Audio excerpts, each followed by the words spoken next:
நான் யூனிஃபார்மோட இருக்கிறேன், பக்கத்தில் வந்து இவர் விஜய் இருக்காங்க. அந்த பிரியாணி போட்ட பிரிஸ்னஸ் அந்த இருக்கு, அது வந்து ஒரு பெரிய ஒரு பாக்ஸ் காலம் மாதிரி அதில் போட்டாங்க. ஆளுங்கட்சிக்கு ஒரு முக்கியமான நாள் அது.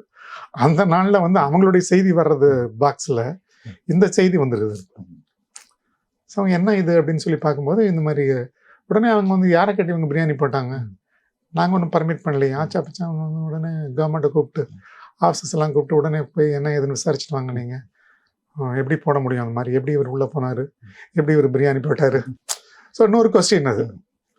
அப்புறம் வந்தாங்க. அது வந்து அப்புறம் வந்து நாங்கள் ரெக்கார்ட்ஸ் எல்லாம் எடுத்து காமிச்சோம். நீங்கள் தான் பர்மிட் பண்ணிருக்கீங்க, இந்த கிரீன் இண்டியா ஃபவுண்டேஷன் தான் அதை வந்து பர்மிஷன் கேட்டிருக்காங்க. அவங்க யாரெல்லாம் வருவாங்கன்னு அதில் வந்து அவங்க லிஸ்ட் ஆஃப் விசிட்டர்ஸ் எல்லாம் கொடுத்துருக்காங்க. அதில் இவரும் இருக்கார்.